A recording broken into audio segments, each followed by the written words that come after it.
ವಿದುಷಿಯವರಾಗಲೇ ಹೇಳಿದ ಹಾಗೆ ಅನೇಕ ವರ್ಷಗಳು ಇದಕ್ಕಾಗಿ ಅಂತ. ಹೌದು, 9 ತಿಂಗಳು 9 ವರ್ಷ ಒಳ್ಳೆ ಸಮೀಕರಣವೇ ಅದು. ಬಹಳ ಕಾಲ ಅದಕ್ಕಾಗಿ ಅಂತ ಇದ್ದ ತುಡಿತವನ್ನ ಮಿಡಿತವನ್ನ ಒಂದು ದೃಶ್ಯರೂಪವಾಗಿ ಕಟ್ಕೊಡಲಾಗಿದೆ. ಈಗ ಇದನ್ನು ಮಾಡೋದಕ್ಕೆ ಉದ್ದೇಶವನ್ನು ಅವರು ತುಂಬ ಚೆನ್ನಾಗಿ ವಿವರಿಸಿದ್ದಾರೆ, ಯಾಕೆ ಬೇಕು ಅನ್ನೋದನ್ನ. ಮಾಧ್ಯಮ ಬಳಕೆ ಕುರಿತಾಗಿ, ಅಡಕದ ಕುರಿತಾಗಿ ಅವರು ಹೇಳಿದ್ದಾರೆ, ಮಾಧ್ಯಮದ ಬಳಕೆ ಕುರಿತಾಗಿ ನಾನು ಹೇಳಿದ್ದೇನೆ. ಪ್ರೇಮ ಅವರಿಗೆ ನಮಸ್ಕಾರ. ಒಂದು ಭಾಗವಾಗಿ ನಡೆಸಿದಂಥವ್ರು ಅಂದರೆ ತುಂಬ ವಿಖ್ಯಾತ ಡೆಟಿಷಿಯನ್ ಅವರು. ಈ ಎಲ್ಲ ಗಣ್ಯರು, ಮಾನ್ಯರು, ವಿದ್ವಾಂಸರು ಇವರೆಲ್ಲರೂ ಅವರ ತಲಸ್ಪರ್ಶಿ ಅಧ್ಯಯನ ಬಹುಕಾಲದಿದೆ, ಅವುಗಳನ್ನು ಆಧಾರ ಇಟ್ಟುಕೊಂಡು ವಿಶೇಷ ಅಧ್ಯಯನ ಮಾಡಿದಂಥದ್ದಾಗಿ ಈ ಚಿತ್ರ ರೂಪವಾಗಿದೆ.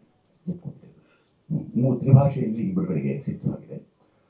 ಆ ಕಾರಣಕ್ಕಾಗಿ ನಾವು ಮುಖಾಮುಖಿಯಾಗಿ ಅದನ್ನಾಗಬೇಕು. ನಾನಾಗಲೇ ಹೇಳಿದ ಹಾಗೆ ಪುರಾಣ ಶಾಸ್ತ್ರ ಇತ್ಯಾದಿಗಳು ಒಂದಾದರೆ, ಆದ ನಂತರ ಸಸ್ಯಶಾಸ್ತ್ರದಿಂದ ಹಿಡಿದು ಶಿಲ್ಪಶಾಸ್ತ್ರದವರೆಗೆ ಕಮಲ ಹೇಗೆ ವ್ಯಾಪಕವಾಗಿ ಪಸರಿಸಿಬಿಟ್ಟಿದೆ, ಹರಡಿಕೊಂಡಿದೆ ಅನ್ನೋದನ್ನ ಸೂಚ್ಯವಾಗಿ ನಮ್ಮಲ್ಲಿ ತುಂಬ ವ್ಯಾಪಕವಾಗಿ ನೋಡೋಕೆ ಸಾಧ್ಯವಾಗಿದೆ. ಸೂಚ್ಯವಾಗಿ ಇದೆಲ್ಲವೂ ಮಾಡೋಕೆ ಸಾಧ್ಯವಾಗಿದೆ. ಅಂದರೆ ನಾವು ಇದನ್ನ ಸ್ಪರ್ಶಿಸಿ ಬಂದಿದ್ದೇವೆ, ಕೆಲವು ಪದಗಳನ್ನಷ್ಟೇ ಅಂತ ನಮ್ಗೆ ಗೊತ್ತಾಗಿದೆ. ಹಾಗಾಗಿ ಅಂತಿಮವಾಗಿ ಒಂದು ಹೇಳುವಂಥದ್ದು ಮೊಗದಷ್ಟು ಇದೆ ನಮಗೆ, ಇನ್ನೆಷ್ಟು ಮುಗಿದು ನಮಗೆ ಸಿಕ್ಕಲೇ ಹೋಗುತ್ತೆ ಅನ್ನೋದೊಂದನ್ನು ಸಿನಿಮಾ ಅಂತಿಮವಾಗಿ ಇಟ್ಕೊಂಡಿದೆ. ಪ್ರತ್ಯೇಕ ನೇರ ಚಿತ್ರಗಳು, ಕನ್ನಡ ಪ್ರತ್ಯೇಕ ಚಿತ್ರ, ಸಂಸ್ಕೃತ ಪ್ರತ್ಯೇಕ ಚಿತ್ರ, ಹಿಂದಿ ಮಾತ್ರ ನಾವು ಒಂಚೂರಕ್ಕೆ ಈ ಹಿಂದಿಯ ಲೇಪವನ್ನು ಅದನ್ನು ಇತರರಿಗೆ ತಲುಪಿಸುವ ದೃಷ್ಟಿಯಿಂದ ಒಂಚೂರು ಮಾಡ್ಕೊಂಡಿದ್ದೇವೆ. ನನ್ನ ಈ ಹಿಂದಿನ ಚಿತ್ರ ಏಕಚಿತ್ರ ಚಕ್ರಮ್ ಅಂತ, ಅದು ನಮ್ಮಲ್ಲಿ ಕೃಷ್ಣ ಚೀಟಿಕಾ ಅಂತ ಕರಿತೇವೆ, ನಮಗೆ ಹೇಗೆ ಬ್ಲ್ಯಾಕ್ ಟಿಕೆಟ್ ಅಂತ ಕರಿತೀವಿ ಹಾಗೆ ಆ ಥರದಲ್ಲಿ ಜನರು ಅದನ್ನು ಮುಗಿಬಿದ್ದು ನೋಡಿದ್ದುಂಟು ಚಲನಚಿತ್ರ ಮಂದಿರದಲ್ಲಿ. ಏಕಚಕ್ರಂ ಅಂತಲೇ ನಮ್ಮ ನಾಡಿನ ಘನತಿವಿತ್ತ ವಿದ್ವಾಂಸರು ಒಬ್ಬರು, ಮಹಾಮಹೋಪಾಧ್ಯಾಯ ವಿದ್ವಾನ್ ರಂಗನಾಥರು ಅಂತ, ಅವರು ಕೃತಿ. ಅದಕ್ಕೂ ಮತ್ತೆ ವಿದುಷಿಯವರೇ ವಿಶೇಷವಾದಂಥ ಆಶ್ರಯವನ್ನು ಕೊಟ್ಟಂಥವ್ರು. ಏಕಚಕ್ರಂ ಮಾಡಿದಾಗ ನಮಗೆ ಬಹಳ ಒಳ್ಳೆಯ ಅದಕ್ಕೆ ಆದಂಥ ಸಂಸ್ಕೃತ ಭಾರತಿ ಆಗಿರ್ಬೋದು, ಅಥವಾ ಸಂಸ್ಕೃತದಿಂದ ಆಗಿರ್ಬೋದು, ಸಂಸ್ಕೃತ ಬಲ್ಲವರಾಗಿರ್ಬೋದು, ದೊಡ್ಡ ಸಂಖ್ಯೆ ಇದೆ.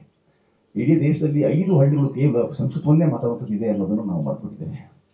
ಆಮೇಲೆ ಕೆಲವು ರಾಜ್ಯಗಳಂತೂ ಸಂಸ್ಕೃತ ಆಡಳಿತ ಭಾಷೆ, ಅದನ್ನು ಮಾಡಿಕೊಂಡಿದ್ದೇವೆ, ಅದರದೊಂದು ನಡೆದಿದೆ. ಹಾಗಾಗಿ ಇಂಥ ಒಳ್ಳೆ ಚಿತ್ರಗಳಿಗೆ ನಾವು ಆಡಿಯನ್ಸ್ ಅನ್ನು ಕಲ್ಪಿಸ್ಬೇಕು ಅನ್ನೋದು ನನ್ನ ಕಲ್ಪನೆ. ಅವ್ರಿಗೆ ಏನ್ ಬೇಕೋ ಅದು ಕೊಡೋದು ಒಂದು, ಇನ್ನೊಂದು ಉತ್ತಮವಾದದ್ದಕ್ಕೆ ಆಡಿಯನ್ಸ್ ಬರೋ ಹಾಗೆ ಮಾಡೋದು ಇನ್ನೊಂದು.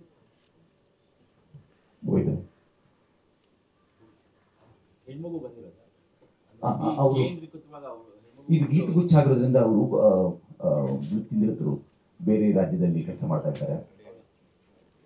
ಪರಿಪೂರ್ಣ ಚಂದ್ರಶೇಖರ್ ಅಂತ.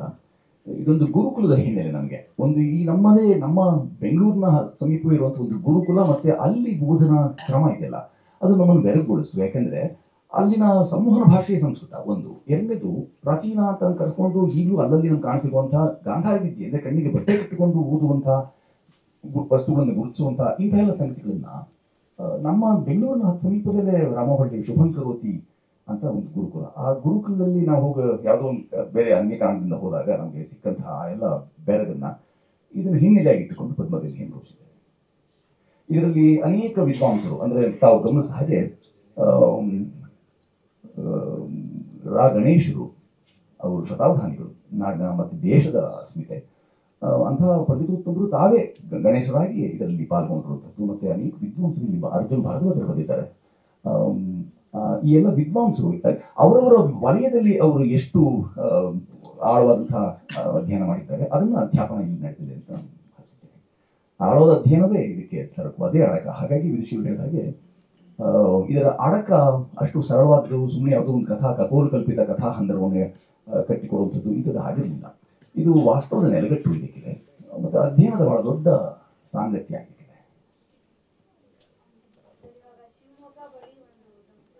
ಮತ್ತು ಬಿಡುಗಡೆಯನ್ನ ನಾವು ತಮ್ಮೆಲ್ಲರೂ ಬಡಿಲಿಗೆ ಅದಕ್ಕೆ ಹಾಕಿ, ಯಾಕೆ ಅಂತಂದ್ರೆ ಬಿಡುಗಡೆಯನ್ನ ಎಲ್ಲ ಚಿತ್ರಗಳಂತೆಯೇ ಮಾಡ್ತೇವೆ. ನಾವು ಕಂಡುಕೊಂಡಿದ್ದೇವೆ ಆ ಥರದೊಂದು ವರ್ಗವನ್ನ, ಒಂದು ಈ ಥರ ಚಿತ್ರಗಳು ಬೇಕು ಅಂತ ಒಂದು ವರ್ಗವನ್ನ ನಾವು ಕಂಡುಕೊಂಡಿದ್ದೇವೆ. ಆ ಎಲ್ಲರನ್ನ ಕರೆತಂದು ನಿಮ್ಮ ಮುಖಾಂತರ ಅವ್ರನ್ನ ಹೀಗಾಗಿದೆ, ಆಗ್ತಾರೆ, ಇಂತಹ ಸಮಯಕ್ಕೆ ಬಿಡುಗಡೆ ಅನ್ನೋದು ಹೇಳೋದ್ರ ಮುಖಾಂತರ ಅವ್ರನ್ನ ಗಮನ ಸೆಳೆದು ಅವ್ರನ್ನ ತೋರಿಸುವಂತ ಉಮೇದಿದೆ ನಮ್ದು.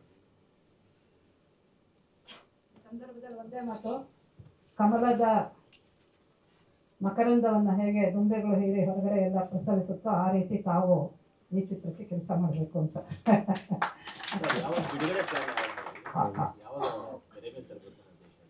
ಪ್ರಾಯ ಅದೇ ನಮ್ಮ ಈಗ ಪ್ರಮಾಣ ಪತ್ರ ಇತ್ಯಾದಿಗಳೆಲ್ಲ ದಕ್ಕದ ಮೇಲೆ ಅದನ್ನ ಮಾಡ್ಬೋದು. ಅದೇ ಅದು ಕೂಡಲೇ ಅದೇನು ತುಂಬಾ ಹೆಚ್ಚು ಸಮಯ ತಗೊಳ್ಳೋದಾಗ್ತದೆ. ಪ್ರಸಿದ್ಧ ನಾರಾಯಣ ಶರ್ಮರು ಬಂದಿದ್ದಾರೆ ಕಾದಂಬರಿ ದಯಮಾಡಿ ಆಗ್ಬೇಕಾಗಿದೆ, ಆಗ್ತಾ ಇದೆ, ಆಗ್ಬೇಕಿದೆ. ಹೌದು, ಅದಕ್ಕೆ ಮಾಡಬೇಕಾಗಿರುವಂತ ಅಲಂಕಾರಗಳು ಅಥವಾ ಸಂಸ್ಕಾರಗಳು ಇನ್ನು ಕೆಲವು ಆಗ್ಬೇಕು ಅಷ್ಟೇ. ಇದು ಆಗಿದೆ ಗೀತಗುಚ್ಛ ಹೀಗೆ ಅಂತ ಹೇಳೋದಕ್ಕಾಗಿಯೇ ಮಾಡಿದಂತಹ ಕರೆದಂತಹ ಗೋಷ್ಠಿ ಇದು ಸಂಗೋಷ್ಠಿ.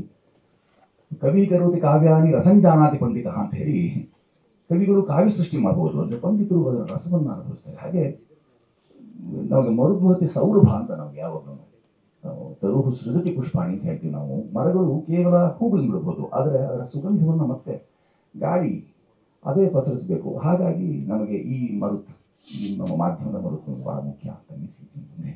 ಏನು ಹೇಳಿ ಮೇಕಿಂಗು ಎಲ್ಲ ಚೆನ್ನಾಗಿದೆ, ಹಾಂ, ಇಂಪ್ಯಾಕ್ಟ್ ಯಾವ ರೀತಿ ಇರಬೇಕು ಅಂತ ನೀವು ಬಯಸ್ತೀರಾ?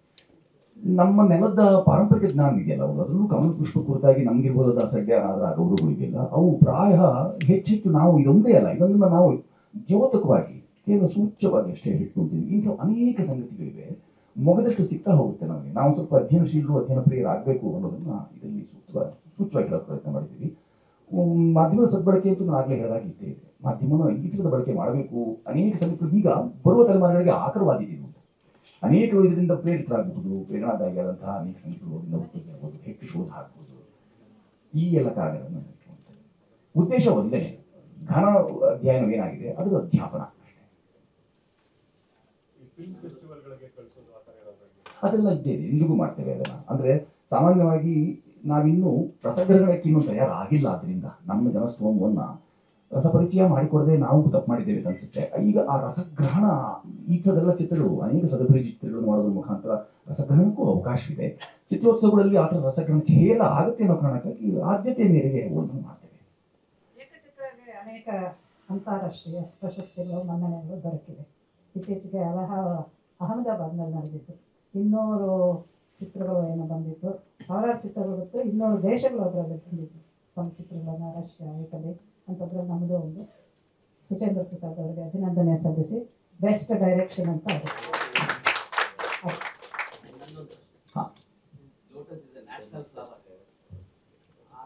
ಏನಾದ್ರು ಪ್ರಾಮಿನೆನ್ಸ್ ಕೊಟ್ಟು ಏನಾದ್ರು ಸ್ಟೋರಿ ಲೈನ್ ಅಲ್ಲಿ ಭಾರತೀಯತೆ ಬಗ್ಗೆ ಏನಾದ್ರು ಇದೆಯಾ? ತಾವು ಕಂಡಾಗೆ ಪೂರ್ಣ ನಮ್ಮ ನೆಲ, ನಮ್ಮ ಅಸ್ಮಿತೆ, ನಾವು ನಮ್ಮ ಪರಂಪರೆ, ನಮ್ಮ ಆಚರಣೆ ಇವುಗಳಿಗೆ ಆದ್ಯತೆ ಇದ್ದೇ ಇದೆ, ಪ್ರಾಮುಖ್ಯತೆ ಕೊಟ್ಟೇ ಇದೆ. ಅದನ್ನು ಹೇಳಿದ್ದೇವೆ ನಾವು. ರಾಷ್ಟ್ರೀಯ ಪುಷ್ಪ ಅನ್ನೋದು ಇದೆ, ಮತ್ತೆ ನಮ್ಮದಷ್ಟೇ ರಾಷ್ಟ್ರೀಯ ಪುಷ್ಪ ಅಲ್ಲ ಅನ್ನೋ ಅದರ ಪರ್ಯಾಯ ಇದೆ, ಅದನ್ನು ಹೇಳಿದ್ದೇವೆ. ಇನ್ನೊಂದು 2-3 ದೇಶಗಳಿಗೆ ಅದು ರಾಷ್ಟ್ರೀಯ ಪುಷ್ಪವಾಗಿದೆ, ಏಕೆ ಅದನ್ನು ನಾವು ಗಮನ ಸೆಳೆಯುವಂತ ಕೆಲಸ ಮಾಡಿದ್ದೇವೆ. ನಿರ್ದೇಶಕ ಪಾತ್ರ ಸಾಮರ್ಥ್ಯ ಬೇಕು, ಎರಡೊಟ್ಟಿಗೆ ನಿಭಾಯಿಸಲಿಕ್ಕೆ ಸಾಧ್ಯ ಆಗಿಲ್ಲ.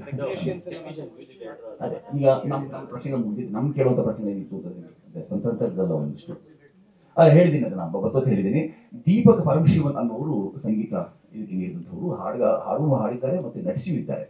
ಇದರಲ್ಲಿ ದೀಪಕ್ ಪರಮಶಿವನ್ ಅವರು ಈ ಸದ್ಯ ಅವರು ಚೆನ್ನೈನ IIT-ಯಲ್ಲಿ ಒಬ್ಬ ಪ್ರಾಚಾರ್ಯರಾಗಿ ಕೆಲಸ ಮಾಡ್ತಿದ್ದಾರೆ. ಅಲ್ಲದೆ ಕೆನಡಾ ನಿವಾಸಿಯೂ ಅವರಾಗಿರೋದ್ರಿಂದ ಬಹಳ ದೊಡ್ಡ ಹೆಸರು. ರಾಜ್ಕುಮಾರರ ಜೊತೆಗಿದ್ದು ಹೆಚ್ಚು ರಂಗದ ಕೆಲಸ ತೊಡ್ಕೊಂಡಂಥ ಪರಮಶಿವನ್ ಅಂತ ದಿಗ್ಗಜರು, ಉಭಯ ಗಾನಗಾರಡಿಗರು. ಅಂತಹ ಪರಮಶಿವನ್ ಅವರ ಸುಪುತ್ರರಾಗಿ ಡಾಕ್ಟರ್ ದೀಪಕ್ ಪರಮಶಿವನ್ ಅವರು ಇದಕ್ಕೆ ಹಿಂದಿನ ಸಂಗೀತವನ್ನು, ಗಾಯನವನ್ನು, ನಟನೆಯನ್ನು ಹೀಗೆ ಬಹುಮುಖವಾಗಿ ತೊಡ್ಕೊಂಡಿದ್ದಾರೆ. ಹೌದು. ಮತ್ತೊಂದು ಪ್ರಶ್ನೆ, ಸ್ಕ್ರಿಪ್ಟ್ ಇಂದ ನೀವು ವರ್ಕ್ ಮಾಡ್ಕೊಂಡು ಡೈರೆಕ್ಷನ್ ಮಾಡಿ ಸಿನಿಮಾ ಎಂಡಿಗೆ ಬಂದಿದ್ದೀರಾ. ಸ್ಟಾರ್ಟಿಂಗ್ ಅಲ್ಲೇ ಯೋಚನೆ ಮಾಡಿರೋದಕ್ಕೂ ಕೊನೆಗೆ ಸಿನಿಮಾ ಬಂದಿರೋದಕ್ಕೂ ನೀವೇನಾದ್ರು ಹೊಸದನ್ನು ಏನಾದ್ರು ಕಲ್ತಿದ್ದೀರಾ ಅಥವಾ ಏನಾದ್ರು ಹೊಸದನ್ನು ಏನಾದ್ರು ಯೋಚನೆ ಮಾಡಿದ್ದೀರಾ? ಸಾಮಾನ್ಯವಾಗಿ ನಿರ್ದೇಶಕ ಅಡೂರು ಗೋಪಾಲಕೃಷ್ಣರು ಹೇಳಿದ ಮಾತು ನೆನಪಾಗುತ್ತೆ. ನಾನು ಈಗಾಗಲೇ ಸಿನಿಮಾವನ್ನು ನೋಡ್ಬಿಟ್ಟಿದ್ದೇನೆ, ಮಾಡೋದಷ್ಟೇ ಬಾಕಿ ಇದೆ ಅಂತ. ನೋಡಿರದ ಹೊರತು ಮಾಡೋಕ್ಕಾಗಲ್ಲ. ಹಾಗಾಗಿ ಪೂರ್ಣ ಏನು ನಾವು ಯೋಚನೆ ಮೊದಲೇ ಮಾಡಿರ್ತೇವೆ ಅದನ್ನು ತೆರೆಗೆ ಅದು ಬರುವ ರೀತಿ ಅದು ಬಾರದೇ ಇರೋ ಸಂದರ್ಭ ಇಲ್ಲವೇ ಇಲ್ಲ. ಹಾಗಿತ್ತು ಅಂದ್ರೆ ಹಠ, ನಿರ್ದೇಶಕರು ಹಠ, ಅದು ಹಾಗೆ ಆಗಬೇಕು ಅನ್ನೋದು. ಒಂದೇ ಮಾತನ್ನು ಹೇಳ್ತೀನಿ, ದೃಷ್ಟಿ ಇಲ್ಲದೆ ಸೃಷ್ಟಿ ಇಲ್ಲ. ಅವ್ರು ನೋಡಿದ್ದಾರೆ ಸಿನಿಮಾ ಮೊದಲೇ ಅವರ ಮನೋನಯನಗಳ ಮುಂದೆ. ನನ್ನ ಥರ ಪ್ರತ್ಯೇಕ ಏನಿರೋದಿಲ್ಲ, ಸಂಭಾಷಣೆ ಇರುತ್ತೆ. ಅದೊಂದು ಪ್ರತ್ಯೇಕ, ನನ್ನ ಸಂಭಾಷಣೆ ಪ್ರತ್ಯೇಕ ಆಗಿಬಿಟ್ಟಿದೆ ಅಷ್ಟೇ. ಆದರೆ ಇರಬೇಕಾದ ರೀತಿ ಅದು. ಸಂಭಾಷಣೆ ಒಂದು ಭಾಷಾ ಬಳಕೆಯೊಟ್ಟಿಗೆ ಅದರ ಗಾಂಭೀರ್ಯ, ಘನತೆ, ಅದನ್ನೆಲ್ಲ ಕೊಡೋದು ಮುಖಾಂತರ ಇರಬೇಕು ಅನ್ನೋದೊಂದು ಅಪೇಕ್ಷೆ ಹಾಗೆ ಇರುತ್ತೆ. ಅದೊಂದು ಯಾರಾದ್ರೂ ಛಾಪ್ ಇರುತ್ತೆ. ಸಾಮಾನ್ಯವಾಗಿ ನಡೆದಾಗ ಅವರ ಕಾಲ ಅಳತೆಯ ಒಂದು ಹೆಜ್ಜೆ ಗುರುತು ಇರುತ್ತೆ. ಅವರ ಕಾಲ ಅಳತೆಯ ಹೆಜ್ಜೆ ಗುರುತು ಅದು ಮೂಡಕ್ಕೆ ಸಾಧ್ಯ ಇದೆ. ಹಾಗೆ ಮೂಡಿರಬೇಕು.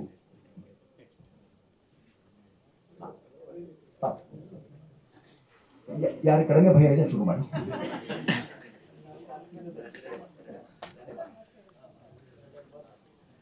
ಸಿನಿಮಾದ ಭಾಗ ನಾನು, ಅರ್ಥಾತ್ ನಾವೆಲ್ಲರೂ ಆಗಿರೋದು ನಮ್ಮೆಲ್ಲರಿಗೂ ಸಂತೃಪ್ತಿ, ಸಮಾಧಾನ ತಂದಿದೆ. ಸಮಾಜದ ಬೇರೆ ಆಯಾಮದ ಎಲ್ಲ ಆಯಾಮದವರು ಕೂಡ ಸಂತೃಪ್ತಿಯಿಂದ ಸಮಾಧಾನಕರವಾಗಿ ಒಂದು ಸಂದೇಶ ಸ್ಪಷ್ಟ ರವಾನೆ ಆಗ್ತಕ್ಕಂಥ ಚಿತ್ರ ಇದು ಅಂದರೆ ತಪ್ಪಾಗಲಾರದು. ಸೊ ಸಮಗ್ರ ಚಿತ್ರ, ಸಂಪೂರ್ಣ ಚಿತ್ರ, ಮಾಹಿತಿಯುಕ್ತ ಚಿತ್ರ, ಮನೋರಂಜನೆಯುಕ್ತ ಚಿತ್ರ, ಅರ್ಥಪೂರ್ಣವಾದಂಥ ಚಿತ್ರ ಅಂತ ಹೇಳಿ ನಾನು ಮಾತು ಮುಗಿಸ್ತೀನಿ. ಧನ್ಯವಾದ. ನಾನು ಡಾಕ್ಟರ್ CA ಕಿಶೋರ್ ಅಂತ, ವೃತ್ತಿಪರ ಆಯುರ್ವೇದ ವೈದ್ಯ, ಭಾರತೀಯ ಆಯುರ್ವೇದ ಪ್ರತಿಷ್ಠಾನದ ಅಧ್ಯಕ್ಷ.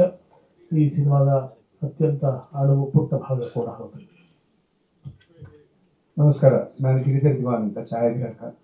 ಸ್ವಲ್ಪ ಭಾಗದ ಛಾಯಾಗ್ರಹಣವನ್ನು ಈ ಸಿನಿಮಾಕ್ಕಾಗಿ ಒದಗಿಸಿದ್ದೀನಿ ನನ್ನ ಕಡೆಯಿಂದ. ಸೊ ನನ್ನ ಪ್ರೀತಿ ಪಾತ್ರ ಸುಚೇಂದ್ರ ಅವರಿಗೆ ಧನ್ಯವಾದಗಳು, ಮತ್ತು ಇಡೀ ತಂಡಕ್ಕೆ ಧನ್ಯವಾದಗಳು ಮತ್ತು all the best. Thank you. ನಮಸ್ಕಾರ, ನಾಗರಾಜ್ ಅದ್ವಾನಿ ಅಂತೇಳಿ. ಈ ಚಿತ್ರ ಮಾಡಬೇಕಾದಾಗ ಸಾರು, ನಾವು ಮತ್ತೆಲ್ಲ ಚರ್ಚೆ ಮಾಡಿದ್ವಿ ಸಿನಿಮಾ ಮಾಡೋದು ಹೇಗೆ ಅಂತ. ಒಂದು ಹೂವನ್ನ ಇಟ್ಕೊಂಡು ಸಿನಿಮಾ ಮಾಡೋದು ಭಾಳ ಕಷ್ಟ ಅಂತ ನನಗೂ ಅನಿಸಿತ್ತು. ಅದನ್ನು ಸರ್ ಇದನ್ನ ಬರೀ ಹೂವಂದೇ ಅಲ್ಲ, ಅದ್ರ ಹಿಂದೆ ಸುಮಾರು ಸಾಕಷ್ಟು ಇದೆ. ಮೇಡಮ್ ಅವ್ರು ಭಾಳ ಬಗ್ಗೆ ಚರ್ಚೆ ಮಾಡಿ ನಾವು ಮಾಡಿದ್ವಿ. ಬಟ್ ನನಗೂ ತುಂಬ ಕಷ್ಟ ಅಂತ ಅನಿಸ್ತು ಕೆಲವು ಮಾಡೋಕ್ಕೆ. ನಾನು ಸ್ವಲ್ಪ ಕಡಿಮೆ ಮಾಡಿದ್ದೀನಿ ವರ್ಕಲ್ಲಿ. ಮನು ತುಂಬ ವರ್ಕ್ ಮಾಡಿದ್ದಾರೆ ಅದಕ್ಕೆ. ಸೊ ಇದನ್ನೆಲ್ಲ ನೋಡ್ಬೇಕಂತೇಳಿ. ಮನು ಯಾಪ್ಲ ಅವರು ಪ್ರಧಾನ ಛಾಯಾಗ್ರಾಹಕರಾಗಿದ್ದಾರೆ. ಇವತ್ತು ಕಾರ್ಯನಿರ್ವಹಿಸ್ತಾರೆ. ಎಲ್ಲರಿಗೂ ನಮಸ್ಕಾರ. ನನ್ನ ಹೆಸರು ನಾಗೇಶ್ ಅಂತ ಹೇಳಿ. ಮೂಲತಃ ನಿರ್ದೇಶಕನೂ ಹೌದು, ಸಂಕಲನಕಾರನೂ ಹೌದು, ಕಥೆಕಾರನೂ ಹೌದು. ಸುಚೇಂದ್ರ ಪ್ರಸಾದ್ ಸರ್ ಜೊತೆಗೆ 25 ವರ್ಷಗಳ ಒಡನಾಟ. ಸೊ ಆಗಿಂದಲೂ ಅವರನ್ನು ಗಮನಿಸ್ತಾನೆ ಬಂದಿದ್ದೆ. ಈ ಸಿನಿಮಾ ಸಂಕಲನ ಕಾರ್ಯ ಮಾಡಿದ್ದೇನೆ ಅಂತಿಲ್ಲ, ಮಾಡಿಸಿದ್ದಾರೆ ಅಂತ ಹೇಳ್ತಾ ಇದ್ದೀನಿ. ಒಂದನ್ನ ಅದ್ಭುತವಾಗಿ ಕಟ್ಕೊಟ್ಟಿದ್ದಾಗ ಅದನ್ನು ನಾವು ಅಷ್ಟೇ ಜತನವಾಗಿ, ಜೋಪಾನವಾಗಿ ಸಂಕಲನ ಮಾಡಲಿಕ್ಕೆ ಅನುಕೂಲವಾಗುತ್ತೆ. ಯಾವುದೇ ಲೋಪ ಬರ್ದಂಗೆ ಎಲ್ಲ ಥರದ ಶಾರ್ಟ್ಸ್ಗಳನ್ನ ನಮಗೆ ತಕ್ಕೊಟ್ಟಿದ್ದರಿಂದ ನನಗೆ ಅದು ಅನುಕೂಲವಾಯಿತು ಅಂತ ಅಂದ್ಕೊಂಡಿದ್ದೀನಿ. ಮತ್ತು ಅದಕ್ಕೆ ಅವಕಾಶ ಕೊಟ್ಟಂತಹ ನಿರ್ಮಾಪಕರಿಗೆ ಮತ್ತು ನಿರ್ದೇಶಕರಿಗೆ ನಾನು ಧನ್ಯವಾದನ ಹೇಳ್ತೇನೆ. ನಮಸ್ಕಾರ. ಹಾಗೆ ಸಿನಿಮಾ ಮಿಕ್ಸ್ ಮಾಡೋದು ಮುಂಚೆ ಹೋಮ್ವರ್ಕ್ ಮಾಡ್ತೀನಿ. ಹೋಮ್ವರ್ಕ್ ಅಂದರೆ ಒಂದು ಸ್ವಲ್ಪ ಫ್ಲೋ ನೋಡ್ತೀನಿ ಹೇಗಿರೋದು.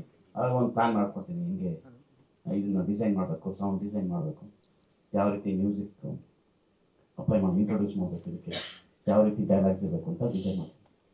ಈ ಚಿತ್ರ ನೋಡಿದ ತಕ್ಷಣ ನಾನು ಸ್ವಲ್ಪ ಹೆಚ್ಚು, ಈ ಸಿನಿಮಾ ಆ್ಯಕ್ಚುಲಿ ನೋಡೋಕ್ಕೆ ಸಿಂಪಲ್, ಆದರೆ ಹೆಚ್ಚು ಕೆಲಸ. ಯಾಕೆಂದರೆ silence is also A music ಅಂತ ಹೇಳ್ಬೇಕು ಈ ಚಿತ್ರಕ್ಕೆ. ಪ್ರತಿಯೊಂದು ಅಬ್ಬರದ ಸಂಗೀತಗಳ ಮೊದಲು ಒಂದು ಸೈಲೆನ್ಸ್ ಇದ್ದರೆ ಮಾತ್ರ ಮ್ಯೂಸಿಕ್ ಸರ್ ಚೆನ್ನಾಗಿ ಕೇಳಕ್ಕೆ ಸಾಧ್ಯ. ಆ ರೀತಿ ಈ ಚಿತ್ರದಲ್ಲಿ ಸೈಲೆನ್ಸ್ನ ಕ್ರಿಯೇಟ್ ಮಾಡಿದ್ದೀವಿ ನಾವು. ಹೆಚ್ಚು ಡೈಲಾಗ್ಸ್ ಮತ್ತು ದೃಶ್ಯ ಮಾಧ್ಯಮಕ್ಕೆ ಒತ್ತು ಕೊಟ್ಟಿದ್ದೀವಿ. ಯಾಕಂದರೆ ದೃಶ್ಯ ನೋಡ್ತಾನೆ ಕತೆ ಅರ್ಥ ಆಗ್ಬಿಡುತ್ತೆ. ಇದು ಒಂದು ದೊಡ್ಡ ಇನ್ಫಾರ್ಮೇಟಿವ್ ಮೂವಿ. ಇದು ಪ್ರತಿಯೊಬ್ಬನಿಗೂ ತಲುಪಬೇಕಾದ, ನೋಡಬೇಕಾದ ಚಿತ್ರ ಇದು. ನಾವೆಲ್ಲ ಸಿನಿಮಾ ನೋಡ್ತೀವಿ, ರೆಗ್ಯುಲರ್ ಸಿನಿಮಾ ನೋಡ್ತೀವಿ, ಒಂದು ಖುಷಿಯಾಗಿ ಬರ್ತೀವಿ, ಎಂಜಾಯ್ ಮಾಡ್ತೀವಿ. ಆದರೆ ಇನ್ಫಾರ್ಮೇಷನ್ ಅಂತ ಒಂದು ಈ ಚಿತ್ರದಲ್ಲಿ ಒಂದು ಡೈರೆಕ್ಟರ್ ಪರ್ಮಿಷನ್ ನಾನು ಹೇಳ್ತೀನಿ. ಒಂದು ಹೂವಿಗೆ ಎಷ್ಟು ಅರ್ಥ ಇದೆ ಅಂತ ಹೇಳಿದ್ದಾರೆ ಸಿನಿಮಾದಲ್ಲಿ. ಅದು ನಾನು ಅಲ್ಲೇ ಸಣ್ಣಾಗ್ಬಿಟ್ಟೆ. ಒಂದು ಕಮಲದ ಹೂವಿಗೆ ನಮ್ಗೆ ಗೊತ್ತಿರೋಂಗೆ ಒಂದು 10 ಪ್ಯಾರಲಲ್ ನೇಮ್ ಇರುತ್ತೆ. ತಾವ್ರೆ, ವಿಮಲ, ಜಲಜ, ಆ ಥರದ್ದು ಏನೋ ಇರ್ಬೋದು ಅಂತ ಗೊತ್ತಿರುತ್ತೆ ಅಷ್ಟೇ. ಅದು 36,000 ಹೆಸರಿದೆ ಒಂದು ಕಮಲಕ್ಕೆ ಅಂತ ಹೇಳಿ ಅಲ್ಲೇ ಆ ಒಂದು ಪ್ಲೇಸಲ್ಲೇ ನಾನು ಸ್ವಲ್ಪ ಬೋರ್ಡ್ ಆದ ಸಿನಿಮಾಗೆ ನಾನು ಸರಳ ಆಗ್ಬಿಟ್ಟೆ. ಆ ರೀತಿ ಮಾಡಿದಾಗ ಸಿನಿಮಾ ಫಿಲ್ಮ್ ಮುಗಿಸಿದಾಗ ನನಗೆ ಒಂದು ಸೆಲ್ಫ್ ಸ್ಯಾಟಿಸ್ಫ್ಯಾಕ್ಷನ್. ವಾವ್, ಎಷ್ಟೋ ಸಿನಿಮಾಗಳ ಮಧ್ಯೆ ಮಾಡ್ತೀನಿ ಮಧ್ಯೆ ಈ ಥರ ಒಂದು ಸಿನಿಮಾಗಳು ನಮಗೋಸ್ಕರ ಮಾಡ್ಕೊಳ್ಳೋಂಥದ್ದು, ಆತ್ಮತೃಪ್ತಿಗೋಸ್ಕರ ಮಾಡ್ಕೊಳ್ಳೋಂಥ ಸಿನಿಮಾಗಳು. ಆ ರೀತಿ ನನಗೆ ತುಂಬ ತುಂಬ ಖುಷಿ ಕೊಟ್ಟು, ಇದೇನು ನಾನು ಮುಖಸ್ತುತಿ ಮಾಡ್ತಾ ಇಲ್ಲ, ನಿಜವಾಗ್ಲೂ ನಾನು ಫಸ್ಟ್ ಸಿನಿಮಾ ಮಿಕ್ಸ್ ಮಾಡೋಕ್ಕೆ ಮುಂಚೆನೇ ನಾನು ಹೇಳಿದ್ದೆ ಡೈರೆಕ್ಟರ್ಗೆ, ಸರ್ ತುಂಬ ಚೆನ್ನಾಗಿದೆ, ನಾನು ತುಂಬ ಇನ್ವಾಲ್ವ್ ಆಗಿದ್ದೀನಿ ಅಂತ ಹೇಳಿದ್ದೆ. ಈ ಚಿತ್ರ ಬರೀ ಥಿಯೇಟ್ರಲ್ಲಿ ಅಷ್ಟೇ ಅಲ್ಲ, ನನ್ನೊಂದು ರಿಕ್ವೆಸ್ಟ್ ಇಲ್ಲಿ ಈ ಸ್ಟೇಜ್ ಮೇಲೆ ಕೇಳ್ತಾ ಇದ್ದೀನಿ, ಇದು ಪ್ರತಿ ಶಾಲೆಗಳಿಗೂ ಪ್ರತಿ ಕಾಲೇಜ್ಗಳಿಗೂ ತಲುಪಬೇಕು.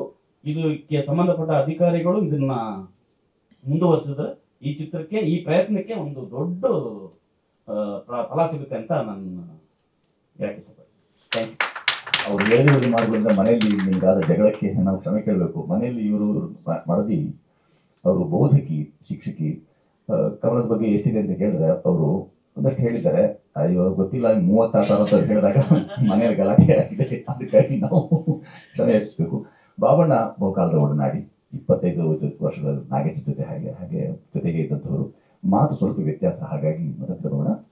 ಒಂಚೂರು ವ್ಯತ್ಯಾಸ, ಒಂಚೂರು ಆರೋಗ್ಯ ಕಡಿಮೆ ಇರೋದ್ರಿಂದ ಸ್ವಲ್ಪ ಮಾತಿಗೆ ರಣ ಅನುರಣ ಅಂತ ಹಾಡಿದಂಥ ಲಾವಣಿ ಗೀತೆ ಏನಿದೆ ಅದನ್ನು ಹಾಡಿದಂಥವ್ರು ಅನಿಲ್ ಅಂಬಾರಿ ಅವ್ರ ಮಾತು.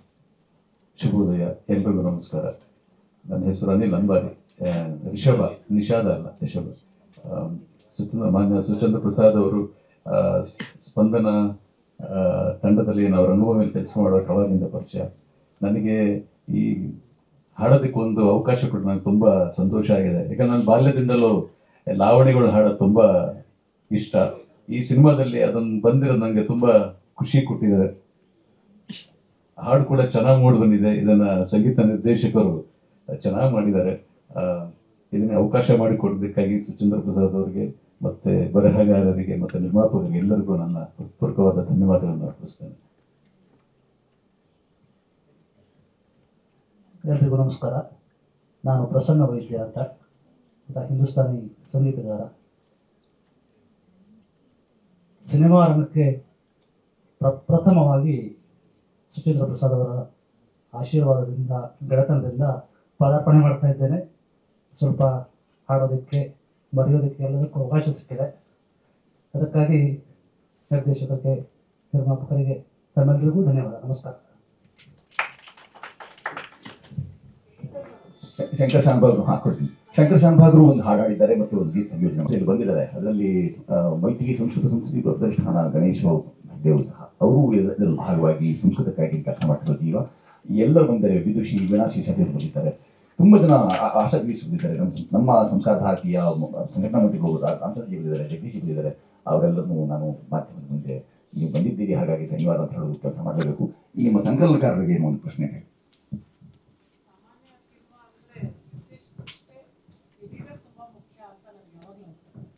ನಾನೊಂದು ಚಲನಚಿತ್ರ ಪ್ರೇಮಿ, ಹಾಗಾಗಿ ನಿಮ್ಮ ಅನುಭವ ಸುಚೇಂದ್ರ ಪ್ರಸಾದ್ ಅವ್ರ ಜೊತೆ ಹೇಗಿತ್ತು? ಯಾಕೆಂದ್ರೆ ಸಾಮಾನ್ಯ ಎಡಿಟಿಂಗ್ ಟೇಬಲ್ ಕೂತಾಗ ಬೇರೆ ಸಿನಿಮಾಗಳಿಗಿಂತ ಈ ಸಿನಿಮಾ ಎಡಿಟ್ ಮಾಡುವಾಗ ನಿಮ್ಮ ಅನುಭವ ಹೇಗೆ ಭಿನ್ನವಾಗಿತ್ತು? ನಾನು ಮೂಲತಃ ನಿರ್ದೇಶಕನಾಗಿದ್ದೆ ಅಂತ ಆರಂಭದಲ್ಲಿ ಹೇಳಿದೆ. ನಾನು ಯಾಕೆ ಎಡಿಟಿಂಗ್ ಕಲ್ತ್ಕೊಂಡೆ ಅಂತಂದ್ರೆ, ಒಬ್ಬ ನಿರ್ದೇಶಕನಿಗೆ ಸಂಕಲನ ಗೊತ್ತಿಲ್ಲದೆ ಇದ್ರೆ ಎಡಿಟರ್ ಆಗೋಕ್ಕೆ ಸಾಧ್ಯ, ಇದು ಡೈರೆಕ್ಟರ್ ಆಗೋಕ್ಕೆ ಸಾಧ್ಯ ಇಲ್ಲ ಅನ್ನೋದು ನನಗೆ ಆವಾಗಲೇ ಕಾಶಿನಾಥ್ ಅವ್ರ ಹತ್ರ ಕೆಲಸ ಮಾಡಬೇಕಾದಾಗಲೇ ನನ್ನ ತಲೆಗೆ ಬಂದಿತ್ತು. ಸೊ ಹಾಗಾಗಿ ನಾನು ಎಡಿಟರ್ ಕೂಡ ಆದೆ. ಈ ಸಿನಿಮಾದಲ್ಲಿ ಬೇರೆ ಸಿನಿಮಾಗಳಲ್ಲಿ ಏನಿರುತ್ತೆ, ನಿಮಗೆ ಒಂದು ಶಾರ್ಟ್ ಕಟ್ ಅಂತ ಮಾಡಿರ್ತಾರೆ. ಇದೊಂದು ಮಿಡ್ ಶಾಟು, ಇದೊಂದು ಕ್ಲೋಸ್ ಶಾಟು, ಇದೊಂದು ಹೀಗೆ. ಇಲ್ಲಿ ಅವ್ರು ಹಂಗೆ ಹೇಳಿಲ್ಲ. ಏನ್ ಮಾಡ್ತೀನಿ ತಲೆಯಲ್ಲಿ ಏನಿದೆ ಮಾಡು ನೋಡೋಣ. ಅದು ಆಮೇಲೆ ನನಗಿಂತ ಮುಂಚೆ ಇನ್ನೊಬ್ರು ಯಾರು, ನಾನು ವ್ಯಸ್ತರಾಗಿದ್ದರಿಂದ ಇನ್ನೊಬ್ಬರನ್ನ ಕಳಿಸಿದ್ರೆ ಅವ್ರಿಗೆ ಸಂಸ್ಕೃತ ಹೋಗ್ಲಿಲ್ಲ. ಆಗ್ಲೇ ಯಾರೋ ಹೇಳಿದ್ರಲ್ಲ ನಿಮ್ಮ ಭಾಷೆ ಇದು ಅಂತ, ಅದು ಕನ್ನಡವೇ. ಸೊ ನಾನು ಅವ್ರ ಒಡನಾಡಿ ಆಗಿದ್ದರಿಂದ ಅವರ ನಾಡಿ ಗೊತ್ತು, ನನಗೆ ನಾಡಿ ಮಿಡಿತ ಗೊತ್ತು. ಹಾಗಾಗಿ ಈ ಕಟ್ಟನ್ನ ಇಲ್ಲಿ ಮಾಡಿದ್ರೆ ಅವ್ರಿಗೆ ಒಪ್ಪಿತವಾಗುತ್ತೆ ಅನ್ನೋದೊಂದಿತ್ತು. ಆಮೇಲೆ ನಾನು ನೇರವಾಗಿ ನಾನು ಏನೋ ಮಾಡಿದರೆ ಏನೋ ಮಾಡಿ ಮುಗಿಸ್ಬಿಡ್ಬೇಕು ಅನ್ನೋದಿಲ್ಲ. ನನಗದು ಓಕೆ ಆದ್ಮೇಲೆ ಅಷ್ಟೇ ಅವ್ರಿಗೆ ತೋರಿಸುವಂಥದ್ದು ಸಿನಿಮಾ. ನಾನು ಯಾವುದೇ ಇಲ್ಲಿವರೆಗೆ ನಿರ್ದೇಶಕರ ಜೊತೆ ಇಟ್ಕೊಂಡು ಎಡಿಟ್ ಮಾಡಲ್ಲ, ಸ್ಕ್ರಿಪ್ಟ್ ಇಟ್ಕೊಂಡು ಎಡಿಟ್ ಮಾಡಲ್ಲ. ಸ್ಕ್ರಿಪ್ಟ್ ಇಟ್ಕೊಳ್ಳೋದೇ ಕೂತು ನೋಡಿದಾಗ ಅವ್ರಿಗೆ ಅನ್ಸುತ್ತೆ ಅವ್ರಿಗೆ ಇರ್ಬೇಕಾ ಬೇಡವಾ ಅನ್ನೋಂಥದ್ದು.